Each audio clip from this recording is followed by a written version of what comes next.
What's up, people? Welcome back to the Boxing Objective. Today's video is going to be about Francis Ngannou and Eddie Hall. Now, these guys are not going to be having a fight of any kind, but Eddie Hall tried to challenge Francis Ngannou's world record.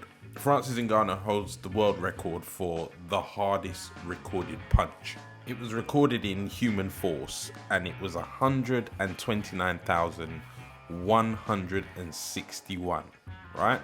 Now, Francis Ngannou has got some serious punching power. There's one knockout he did on Alistair Overeem which will forever stand out in my mind and probably is the most recognized knockout of his that he has done so far.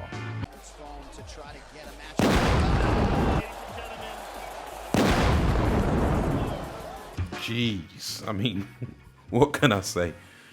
Ngannou's punching power is absolutely insane. If you have the time, the video where he records this hardest punch is on YouTube. You can go and have a look for yourselves. But the thing is, it's kind of like, how would he stand up against a boxer? And it's the same as how would Eddie Hall stand up against Francis Ngannou? And it's the same kind of principle, because even though both of these guys have insane punching power, because Eddie Hall's punch was recorded quite high as well, surprisingly close to Francis Ngannou's. But what it took for Eddie Hall to deliver that punch compared to what it would take for Francis Ngannou to deliver that punch is two totally different things. Because if you're standing there right in front of Eddie Hall and you're not going to move, and you guys are not really, getting in too much of an exchange, and he throws that big bomb, then it's going to take anyone's head off. But if you're with Francis Ngannou, he's got a better way of delivering that bomb because he knows how to fight. He knows how to punch, he knows how to move, wrestle, kick, so on and so forth. You're not just going to be able to walk straight up to somebody the way you walk up to that punching machine and just deliver that bomb. If you think about Francis Ngannou against a boxer, because I know him and Tyson Fury have been exchanging some trash talk, and I don't give Francis Ngannou much of a chance against Tyson Fury. However, if he did land, I think anyone would go down.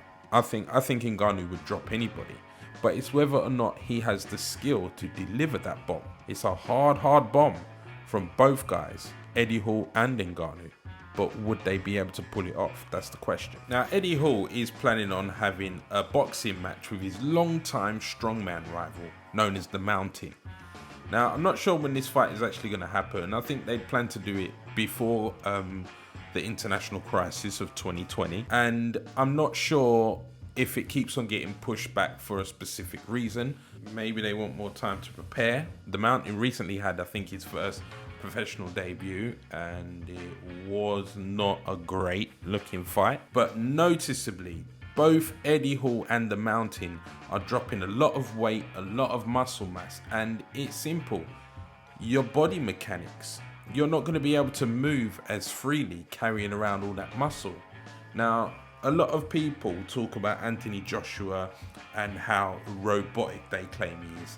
And I don't think these people have been watching him from the very beginning, because there was a time when he was a lot smaller and a lot leaner than he was, say, by the time he fought Andy Ruiz the first time.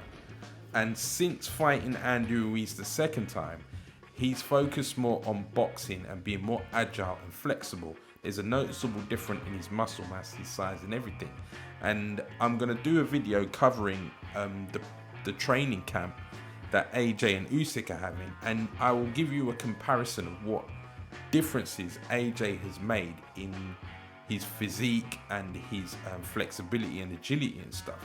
Because it does make a massive difference, because you're going to expend more energy trying to carry around all that muscle mass. Now, if you think of the way a man has to move to throw a punch, having lean muscles and not so much bulky. I mean, if you look at a lot of boxers, they've got a lot of lean definition because, there's more fat on the butcher's pencil than these guys when they're ready to fight. Their body fat percentage is very, very low. So you see the muscle definition. but a lot of them are very, very slim. You don't see many big bulky guys, especially in the smaller divisions. And even in the heavyweight divisions, I mean, the aesthetics of them isn't really of the utmost importance. It's just when they show up on that scales, you can see if they're in shape or not. And usually, to have less muscle, obviously less body fat, can aid your movements, your punching mechanics. Look at professional footballers.